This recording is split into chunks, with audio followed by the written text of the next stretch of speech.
Gurgaon global. इसी तर्ज के ऊपर केंद्र सरकार और हरियाणा सरकार मिलकर काम कर रहे हैं कि किस तरीके से गुड़गांव को डेवलप किया जाए और साथ ही साथ जो है इंटरनेशनल लेवल पर उसे पहचान दिलाई जा सके, क्योंकि भारत विश्व स्तर पर अपनी पहचान बना रहा है और इसी दिशा में आगे बढ़ रहा है। यहाँ का इंफ्रास्ट्रक्चर भी और इसी दिशा में आगे डेवलपमेंट भी किया जा रहा है। लेकिन गुड़गांव में किस तरीके से इस दिशा में काम हो रहा है, इसको बताने के लिए फिल्मी के डायरेक्टर हमारे साथ हैं संजय काकेरिया जी। उनका स्वागत करना चाहूंगी। बहुत बहुत स्वागत है आपका। नमस्कार पूजा जी। नमस्कार। गो गुड़गांव ग्लोबल की हम बात कर रहे हैं, इस दिशा में आगे क्या कुछ प्रोजेक्ट्स चल रहे हैं, सबसे पहले जानना चाहूंगी आपसे। देखिए, गो ग्लोबल गुड़गांव गडकरी जी और मोदी जी का एक ड्रीम प्रोजेक्ट था कि दिल्ली के नजदीक इंटरनेशनल स्टैंडर्ड्स को फॉलो करते हुए कैसे हम एक इंटरनेशनल सिटी, एक बेहद खूबसूरत शहर बनाएं। तो ये कहानी शुरू होती है 2014-15 से। द्वारका एक्सप्रेसवे एक ड्रीम प्रोजेक्ट रहा है स्टार्टिंग गुड़गांव का, और वो काफी टाइम डिले रहा। फिर जब ये कमान नितिन गडकरी जी ने संभाली और द्वारका एक्सप्रेसवे को 9,500 करोड़ रुपए की लागत से आज ऑलमोस्ट इस कगार पर द्वारका एक्सप्रेसवे तैयार खड़ा है कि वो किसी भी दिन अब पीएम मोदी इसका इनॉग्रेशन कर सकते हैं। इसी कड़ी में जब ये सोचा गया कि कैसे एक नया शहर बसाया जाए, तो उसकी तस्वीर, उसका खाका तैयार हुआ द्वारका एक्सप्रेसवे के साथ साथ एक न्यू गुड़गांव, ग्लोबल गुड़गांव की तर्ज पर। तभी हमने आज कहा कि global, go global Gurgaon. It means कि ग्लोबली जैसे शहर हैं वैसे गुड़गांव कैसे डेवलप हो। अगर इसकी मैं कहानी स्टार्ट करूं तो आज एयरपोर्ट से इसकी कहानी स्टार्ट होती है। एयरपोर्ट के नजदीक सबसे पहले एक इंटरनेशनल ट्रेड सेंटर की वहां पर स्थापना की गई है, वो ऑलमोस्ट बनके तैयार है। उसके बाद द्वारका एक्सप्रेसवे को आगे बढ़ाते हुए उसके साथ साथ गुड़गांव के जितने सेक्टर्स हैं उसमें एक विशेष काम किया गया है कि उसके इंफ्रास्ट्रक्चर को कैसे बेहतर बनाया जाए, कैसे वहां नए सब सिटीज तैयार किए जाएं। उसी कड़ी में ग्लोबल सिटी का नाम आता है, जो 1100 एकड़ में द्वारका एक्सप्रेसवे पर स्टेट गवर्नमेंट HSIDC जो डेवलपमेंट अथॉरिटी है हरियाणा सरकार की, उसके अंदर ये प्रोजेक्ट तैयार हो रहा है। और 1100 एकड़ में ये जो प्रोजेक्ट है, ये अगर आप देखना चाहेंगे तो इसके लिए वापस आपको, जैसे विदेशों में बिजनेस हब्स बने हुए हैं, चाहे वो दुबई का बिजनेस बे हो, चाहे मैनहट्टन सिटी हो, चाहे सिलिकॉन सिटी हो, उसी तर्ज पर ग्लोबल सिटी 1100 एकड़ में गुड़गांव में तैयार हो रही है। और ये बहुत ही एम्बिशियस प्रोजेक्ट है और इसके अंदर जो प्लानिंग है वो सारी इंटरनेशनल स्टैंडर्ड्स को ध्यान में रखते हुए की गई है। अगर मैं इसका थोड़ा सा और जिक्र करूं जी, तो हमारे यहाँ एक होता है FAR। जनरली गुड़गांव में किसी भी बिल्डिंग का आप FAR देखेंगे तो 1.75 तक होता है। जी जी। इट मीन्स जो मेरे स्टोरी बनती है, ग्राउंड कवरेज और फिर उसको वर्टिकल जो मैंने हाइट उठानी होती है, तो वो करीब 1.75 में 30 या 35 तक हाई राइज मेरी सिपट जाती है। ग्लोबल सिटी की ब्यूटी ये है कि इसके अंदर जो FAR रखा गया है वो 3.0 से लेकर 6.17 तक है। इट मीन्स गुड़गांव की कोई भी मल्टी स्टोरी है उससे ऑलमोस्ट डबल FAR वहां की हर बिल्डिंग में होगा। और कुछ कैंपसेस ऐसे होंगे जिसमें ये 4 टाइम तक जाकर क्लोज होता है। तो ग्लोबल सिटी के बारे में हम अगर थोड़ी सी डीप स्टडी करें जी जी जी, तो ग्लोबल सिटी टोटल 1100 एकड़ का प्रोजेक्ट है, जिसमें अभी हरियाणा सरकार जी करीब 500 एकड़ में फेज 1 इसका डेवलप कर रही है। और फेज 1 के अंदर 3 पॉकेटें डेवलप करने का भी विचार है, जिसकी अभी ऑनलाइन इनवाइट्स भी डिमांड की गई कि कौन कौन बिल्डर्स हैं जो इसमें पार्टिसिपेट करना चाहते हैं। और 3 पॉकेट में A, B और B1 3 कैटेगरी रखी गई हैं। जो A कैटेगरी है उसके अंदर करीब करीब 73 एकड़ की फर्स्ट पॉकेट है और जिसका रिजर्व प्राइस रखा गया है अराउंड 4950 करोड़ 4950 करोड़ उसका रिजर्व ऑक्शन प्राइस है, जो 19 मई तक अभी बिड और एप्लीकेशन इनवाइट की गई थी जी। जो फेज 2 है जिसको हम B कैटेगरी बोलते हैं, उसके अंदर अराउंड करीब करीब 23 एकड़ लैंड है और उसका जो रिजर्व प्राइस रखा गया है उसमें एफआर है वो 5 का है। 5 का अगेन जो आज मल्टी स्टोरी बनती है उससे ऑलमोस्ट 3 टाइम उसका रिजर्व प्राइस करीब करीब 1800 करोड़ के करीब उसका रिजर्व प्राइस रखा गया है। और उसके बाद जो फेज 3 है उसके अंदर 40 एकड़ लैंड रखी गई है, सॉरी उसका 1200 करोड़ का रखा गया है जो मेरी 23 एकड़ वाली लैंड है। और जो 40 एकड़ लैंड है उसका रिजर्व प्राइस करीब 1800 करोड़ का रखा गया है और उस पर अभी ऑक्शन स्टार्ट होंगे। ये बोली कितनी ऊपर तक पहुंचती है जी। तो इसी से आप आइडिया लगा सकते हो कि पर एकड़ लगभग 60 करोड़ रुपए पर एकड़ की ऑक्शन एवरेज निकल के आती है। तो किस लेवल की डेवलपमेंट होगी अभी, इससे आप अंदाजा लगा सकते जी। यहाँ पर जैसे कि हमने कहा है कि ये ग्लोबल सिटीज को नाम दिया गया है और ये इंटरनेशनल स्टैंडर्ड्स के हिसाब से बनाई जाएगी, लेकिन इसमें ऐसा क्या खास होगा जो बाकी इंटरनेशनल चीजों से ज्यादा बेहतर और बड़ा होगा? आप देखिए, ग्लोबल सिटी की खासियत है कनेक्टिविटी। मैंने स्टार्टिंग में भी जिक्र किया था द्वारका एक्सप्रेस वे, ये एक life line road central government ने गिफ्ट किया है एक तरीके से गुड़गांव को और पूरे दिल्ली को। ये रोड अगर आप देखोगे तो ये सिर्फ द्वारका एक्सप्रेस वे दिल्ली गुड़गांव को कनेक्टिविटी वाला रोड नहीं है, ये कनेक्ट करता है दिल्ली मुंबई, यानी 12 घंटे में 1200 किलोमीटर की दूरी आप द्वारका एक्सप्रेस वे ये आगे जाके दिल्ली मुंबई एक्सप्रेस वे में कन्वर्ट हो जाता है। तो 1200 किलोमीटर 12 घंटे में आप दूरी तय करेंगे। करीब 95,000 करोड़ की लागत से दिल्ली मुंबई एक्सप्रेस वे बन रहा है। द्वारका एक्सप्रेस वे से द्वारका जयपुर एक्सप्रेस वे एक और नया सुपर एक्सप्रेस वे निकला है जो सेक्टर 88 के पास से निकलता है, उससे आप 2 घंटे में जयपुर पहुंच जाएंगे। द्वारका एक्सप्रेस वे थ्रू अभी 2 उसमें 3 कनेक्टिंग रोड होंगे। UER एक आगे कनेक्टिंग रोड है, उसके थ्रू चंडीगढ़ आप विद इन 6 मंथ 2 घंटे में पहुंच जाएंगे। आपको देहरादून हरिद्वार द्वारका एक्सप्रेस वे 2 घंटे में लेके जाएगा क्योंकि वो आगे देहरादून एक्सप्रेस वे में कनेक्ट होगा। आपको आगरा द्वारका एक्सप्रेस वे के थ्रू 2 घंटे में आप दूरी तय करेंगे। तो ये जो कनेक्टिविटी मिली है कि 2 घंटे में दिल्ली NCR के जो भी 300-250 किलोमीटर के रेडियस के शहर हैं वो 2 घंटे में कनेक्ट हो गए हैं।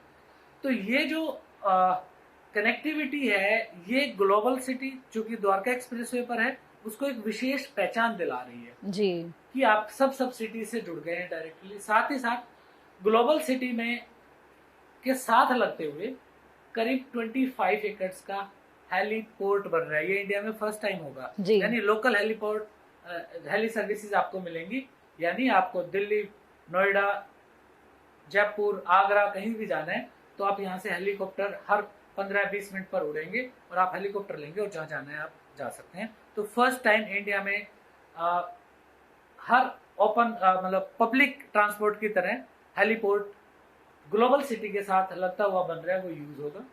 इसी के साथ साथ करीब 25 एकड़ में इंटरनेशनल स्टैंडर्ड्स को रखते हुए जी एक पूरा बस टर्मिनल बनाया जा रहा है। उसमें लोकल और जो भी सराउंडिंग स्टेट को कनेक्टिंग बस वहां से चलेंगी। उसका जो स्टैंडर्ड होगा वो इंटरनेशनल लेवल का होगा, जैसे बिल्डिंग है पूरी सेंट्रल एसी होगी, बस स्टैंड जो भी होगा उसकी पार्किंग, उसमें विजिटर्स जो भी आएंगे जो भी ट्रैवलर्स आएंगे उनके रुकने की जगह, वो सब उसमें काफी डीप प्लानिंग की गई। जी जी जी। साथ ही साथ इसको जोड़ा गया है RRTS से। दिल्ली से और मेरठ वाली जो रैपिड रेल है वो ऑलमोस्ट बन के तैयार हो गई है, उसके 5 स्टेशन बहुत ही जल्दी स्टार्ट हो जाएंगे। उसी तर्ज पर दिल्ली से लेकर शाहजहांपुर तक एक RRTS नई जो फास्ट मेट्रो कह सकते हो या देश की नई ट्रेन कह सकते हो, तो वो बहुत ही जल्दी यहाँ पर काम स्टार्ट हो जाएगा। ग्लोबल सिटी उससे भी डायरेक्ट कनेक्ट है। इट मीन्स आपको अगर शाहजहांपुर से और दिल्ली तक जाना है तो वो सारा ट्रेवल टाइम होगा करीब 1.5 घंटे का। अगर आपको भिवाड़ी से दिल्ली सेंट्रल पहुंचना है तो आप करीब 55 मिनट में पहुंच जाएंगे। गुड़गांव से करीब आप 30 मिनट में सेंट्रल दिल्ली पहुंच जाएंगे। तो ये जो कनेक्टिविटीज मिल रही है, साथ ही साथ मेट्रो जो एक्सपेंशन है वो भी आके सेंट्रली यहाँ पर कनेक्ट हो रहा है और मेट्रो डिपो यहाँ पर ग्लोबल सिटी के साथ प्लान है।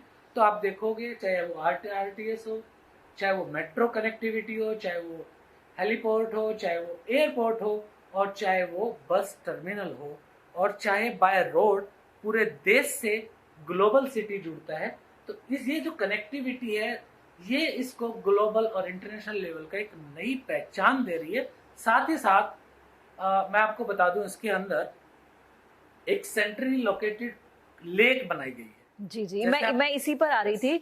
मेरा सवाल ये है कि इसमें ग्रीन बेल्ट का कितना ख्याल रखा जाएगा। लेक की आप बात कर रहे हैं और प्रोग्राम से पहले आपसे डिस्कशन हो रहा था कि एक दुनिया की सबसे बड़ी बिल्डिंग बनाने का यहाँ पर प्लान है। इस बारे में बताएं, क्योंकि कहीं ना कहीं अगर दुनिया की सबसे बड़ी बिल्डिंग बनती है तो ऑब्वियसली वो सेंटर ऑफ अट्रैक्शन होगा। तो किस तरह की प्लानिंग है? और क्योंकि अगर दिल्ली एनसीआर की बात करें तो यहाँ पर भूकंप के हिसाब से काफी संवेदनशील माना जाता है इलाके को, तो कैसे सरकार की प्लानिंग है इसको लेकर? देखिए, ग्लोबल सिटी की जो इंटरनल प्लानिंग है, फर्स्ट ऑफ ऑल तो इसमें जैसे आप देखोगे बुर्ज खलीफा, तो बुर्ज खलीफा की तर्ज पर इसमें वर्ल्ड का लार्जेस्ट टावर बनाने का हरियाणा सरकार का और सेंट्रल गवर्नमेंट का उसमें एक प्लान है। वो हालांकि एग्जीक्यूशन उसके अभी थोड़ा सा शायद टाइम लगेगा, पर वर्ल्ड की आइकॉनिक बिल्डिंग इसके अंदर एक बनाने का विचार है, जो कि एक बहुत बड़ा अट्रैक्शन का पॉइंट होगा।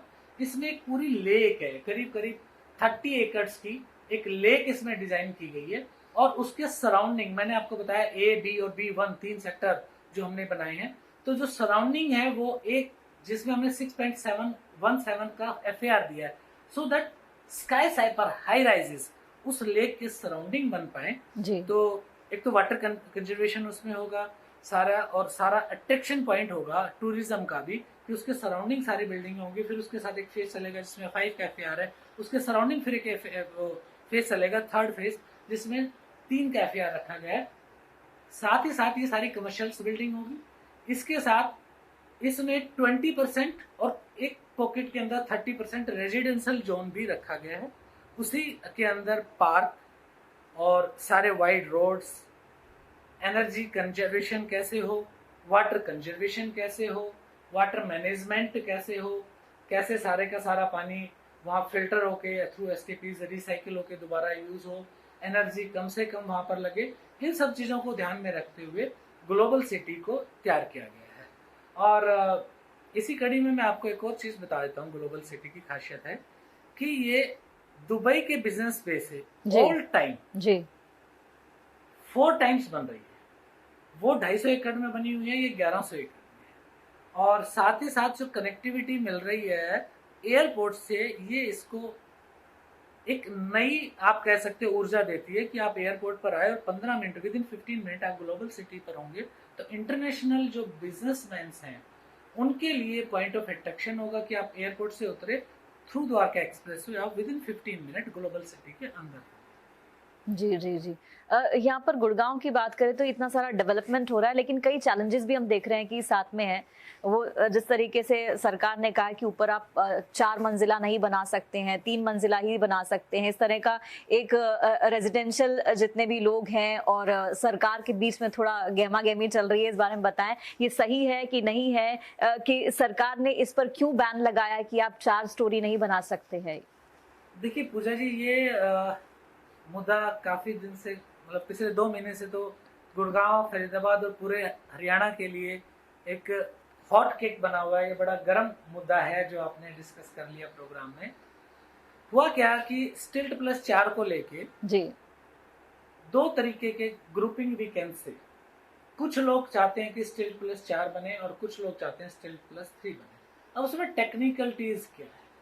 टेक्निकलिटीज ये हैं कि जो ये काम स्टार्ट होता है, ये आग जो चलती है पंचकुला से चली, पंचकुला में चूंकि कोठियां बनी हुई हैं काफी, वहां से बहुत सारे ऑफिसर्स और सीनियर सिटीजन वहां रहते हैं। तो वहां जब स्टिल्ट प्लस 4 बनी तो उनको लगा कि मेरा घर उस पर इम्पैक्ट होता है। तो ये एक्चुअल कहानी वहां से हुई स्टार्ट, और वो आग लगते लगते बाई चांस गुड़गांव और फरीदाबाद तक भी पहुंच गई है। इस वाले एपिसोड में मैं जरूर आपको, आपके दर्शकों को और हरियाणा सरकार को ये सजेशन देना चाहूंगा कि गुड़गांव और फरीदाबाद मेट्रो सिटीज हैं। Now it is converting in go Gurgaon global. तो जहां ग्लोबल गुड़गांव की बात कर रहे हैं, जहां हम इतने FAR देके ग्लोबल सिटी बना रहे हैं, तो अंदर भी जो शहर है उसमें भी वर्टिकल बढ़ने का मादा भी है, और लोग चाहते हैं कि ये वर्टिकल बढ़े, क्योंकि आप हॉरिजॉन्टल कब तक शहर को बढ़ाते हैं। जी जी जी। तो उसी कड़ी में स्टिल्ट प्लस 4 एक अच्छा ऑप्शन है। अच्छा ऑप्शन क्यों मैं कह रहा हूं? देखिए, जितना आपको एक्सपेंशन करना है उतनी ज्यादा आपको सर्विसेज एक्स्ट्रा डालनी पड़ेगी, उतनी ज्यादा मेंटेन करनी पड़ेंगी।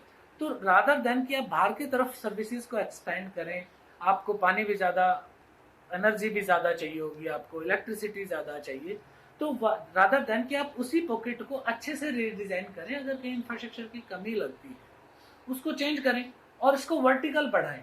मैं तो कहूंगा कि स्टील प्लस 4 250 गज तक रखें, आप 500 गज तक, जहां 500 गज और 1000 गज के प्लॉट आप स्टील प्लस 5 वहां अलाउ करें, क्योंकि वर्टिकल शहर बढ़ेगा तो मैनेज अच्छे से होगा, इंफ्रास्ट्रक्चर ज्यादा स्ट्रॉन्ग होगा, रादर देन कि ये हम पॉइंट लेके चलें कि इंफ्रास्ट्रक्चर सपोर्ट नहीं करता। मेरे को लगता है ये पॉइंट ही टोटल गलत है। आज अपग्रेड करने का टाइम है, हम सिस्टम को अपग्रेड करेंगे, उसके लिए ईडीसी आईडीसी गवर्नमेंट को मिलती है, हर यूनिट से करीब करीब आपको एक प्लॉट से 25 से 30 लाख रुपए का रेवेन्यू होता है, और अकेले 4th फ्लोर से आपको करीब करीब 15 से 20 लाख रुपए का रेवेन्यू आता है। एक यूनिट से जहां 15-20 लाख रुपए एक प्लॉट से मिल रहा है, तो आप कुछ भी अपग्रेड कर देंगे। तो मेरा तो यही रहेगा कि स्टील प्लस 4 बनने चाहिए शहर में, और ये सबके लिए अच्छा भी है, एनक्रोचमेंट भी नहीं होगी और आप अच्छे से चीजों को मैनेज कर पाएंगे। स्टील प्लस 3 और 4 में जो ये कश्मकश चल रही है, इसमें सरकार को जल्द से जल्द डिसीजन लेके इसको एक तरफ करना चाहिए, क्योंकि इससे पूरा बाजार इंपैक्ट हो रहा है, इससे पूरा रियल एस्टेट इंपैक्ट हो रहा है। इवन यहाँ तक कि जब फ्लोर कम बन रहे हैं तो जो लोकल दुकानदार है जी जी जी उनकी सेल पर भी बहुत बड़ा फर्क पड़ गया है, क्योंकि फ्लोर बनने बंद हो गए हैं, क्योंकि ये अजमस की जो स्थिति बन गई है जी, वो कोई डिसीजन पर नहीं पहुंचा पा रही है कि स्टील प्लस 4 और 3। तो ओवरऑल, उस पर पहले भी काफी डिस्कशन हुआ है, ओवरऑल मैं ये कहूंगा कि स्टील प्लस 4 स्टील प्लस 3 से कहीं बेहतर ऑप्शन। जी। अब मेरा सवाल ये है कि आम लोगों का क्या कहना है? एक तरफ तो आप ग्लोबल सिटी बना रहे हैं, जो कि इंटरनेशनल स्टैंडर्ड्स के ऊपर बना रहे हैं, और यहाँ पर एक तरफ जो है 3 और 4 मल्टी स्टोरी बिल्डिंग बनाए ना बनाए उसके ऊपर कश्मकश चल रही है, लेकिन आम जनता क्या चाहती है, गुड़गांव की जनता क्या चाहती है? देखिए पूजा जी, इस पर हरियाणा सरकार ने प्रॉपर फेयरली वोटिंग कराई थी जी। उस वोटिंग में 84% गुड़गांव के लोगों ने कहा था कि स्टील प्लस 4 बनने चाहिए। ओवरऑल पूरे हरियाणा से 80% लोगों ने कहा था स्टील प्लस 4 बनना चाहिए, क्योंकि देखिए स्टील प्लस 4 बनता है तो प्रॉपर्टी की वैल्यू एडिशन होती है, आज परिवार बढ़ रहा है, परिवार डिवीजन हो रहा है, एक ही फैमिली में 2-2, 3-3 बच्चे हैं, तो अगर फ्लोर ज्यादा मिल रहे हैं तो वो उस अलग अलग फ्लोर में सेटल हो सकते हैं, प्रॉपर्टी की वैल्यूएशन भी बढ़ रही है, सरकार को रेवेन्यू भी आ रही है। यही वजह थी कि 80% लोगों ने ये कहा कि स्टील प्लस 4 बनना चाहिए, और मेरे को लगता है सरकार इस पर विचार करेगी। हाँ, कुछ लोग, कुछ विशेष लोग, देखिए हो सकता है कुछ लोगों को, कुछ विशेष लोगों को इस पर आपत्ति हो। जी जी जी। तो क्या कुछ 20% लोगों में जो रेशो निकल के आ रहा है उससे भी कम लोगों के कहने पे हम क्या शहर की डेवलपमेंट रोक देंगे? ये एक बड़ा क्वेश्चन मार्क है, क्योंकि कल को ये भी आ सकता है कि ग्लोबल सिटी में 100+ स्काई स्काईपर्स नहीं बनने चाहिए, तो क्या हम ग्लोबल सिटी को डेवलप करना रोक देंगे? क्या रोड गडकरी जी ने डेवलप करने रोड क्या बंद कर दिए? जहां से रोड निकले तो ऑफिशियल है, कहीं से एनक्रोचमेंट भी हटी होंगी। दिल्ली से मेट्रो निकल गई, कहीं घर भी टूटे होंगे, तो क्या हमने दिल्ली मेट्रो नहीं निकाली? क्या गडकरी जी ने दिल्ली, मुंबई, दिल्ली, कटरा, दिल्ली, जयपुर, दिल्ली, आगरा, क्या इतने सारे, दिल्ली, देहरादून, क्या इतने सारे एक्सप्रेसवे नहीं निकल रहे? क्या हम डेवलपमेंट रोक देंगे? ऐसा नहीं हो सकता। और एक मजे की बात मैं आपको बता देता हूँ, गडकरी जी की मैं एक दिन स्टेटमेंट सुन रहा था, उन्होंने कहा मैं शायद आपको 2 साल बाद दिल्ली से चंडीगढ़ की फ्लाइट नहीं मिलेगी, दिल्ली से जयपुर की फ्लाइट नहीं मिलेगी। आप, क्योंकि जितना टाइम आप फ्लाइट पकड़ने में लगाएंगे उतनी देर में तो आप जयपुर, दिल्ली, आगरा पहुंच चुके होंगे। जी जी जी। तो ये डेवलपमेंट की कहानी है, तो ये रोकी नहीं जा सकती। तो उसी तरीके से जो स्टील प्लस 4, मैं तो कहता हूं उल्टा, बड़े 250 गज से जो प्लॉट हैं जहां 4 से ज्यादा पार्किंग लग सकती हैं, वहां उल्टा आपको 5 स्टोरी करना चाहिए। दिल्ली में अभी चल भी रहा है कि शायद 5 स्टोरी वहां पर अलाउ होंगे, तो उल्टा हम तो ज्यादा की डिमांड करें, तो कुछ विशेष लोगों के कहने से क्या डेवलपमेंट हमें रोकनी चाहिए? ये हमारे, आपके और सभी के लिए एक सोचने का विचार है, क्योंकि हमारा देश डेवलपिंग कंट्री से डेवलप्ड कंट्री की तरफ बढ़ रहा है, और उसी कड़ी में ग्लोबल सिटी एक पहला स्टेप है। अगर ग्लोबल सिटी सही मायने में प्रॉपर एग्जीक्यूशन हम कर पाते हैं तो आप विश्वास कीजिएगा, दुनिया की नज़र भारत को देखने की बदल जाएगी। जी, अब प्रोग्राम में वाइंड अप करेंगे, लेकिन उससे पहले मैं ग्लोबल सिटी के बारे में 5 आपसे ऐसी बातें जानना चाहूंगी जिन्हें आप पॉइंट्स में गिनवा सकें कि कब तक बनकर तैयार होगा, उसमें कैसे आप इन्वेस्ट कर सकते हैं, कैसे खरीद सकते हैं, और किस तरीके से ग्लोबल सिटी को जो है आप अपने फ्यूचर को लेकर के सिक्योर कर सकते हैं। देखिए, ये पूरी पब्लिक प्राइवेट पार्टनरशिप के अंदर डेवलप हो रही है। HSIDC के पास ये जमीन है 1100 एकड़, तो इसकी ओपन बिड गवर्नमेंट ने स्टार्ट कर दी है। अभी 19 मई इसकी लास्ट डेट थी, 19 मई तक इनवाइट्स आ गए हैं। अभी मे बी जून में या ये बिड्स ओपन स्टार्ट हो जाएंगी। उसके बाद प्राइवेट प्लेयर्स ओपन मार्केट में जिस तरीके की वो बिल्डिंग बनाएंगे, वो ओपन मार्केट में इसको सेल करेंगे। तो कॉमन पब्लिक के लिए ये करीब करीब आप कह सकते हो तकरीबन 1 साल में इंफ्रास्ट्रक्चर और अंदर का डेवलप हो जाएगा। तो आप लोगों की के परचेज के लिए ये ऑप्शंस आ जाएंगे। मेरे को लगता है 1 साल में तकरीबन जो बिल्डर आज बिड में ये जमीन खरीदेंगे तो 1 साल में अपनी लॉन्चिंग स्टार्ट कर देंगे। तो हम आप उसमें अपनी इन्वेस्टमेंट डाल सकते हैं, और इसके अंदर मैं डेफिनेटली कह सकता हूँ ये वर्ल्ड का बेस्ट प्रोडक्ट बनेगा, और इंडिया का तो द बेस्ट है ही है। तो यहाँ की जो भी इन्वेस्टमेंट आपकी लगेगी वो बेहतरीन रिटर्न्स आपको देखी जाएंगी, क्योंकि इसमें बहुत आइकनिक बिल्डिंग्स आनी है। इसका जो इंफ्रास्ट्रक्चर है वो ग्लोबली बहुत स्ट्रॉन्ग है, और ग्लोबली इसको प्लानिंग बहुत अच्छे से किया गया है।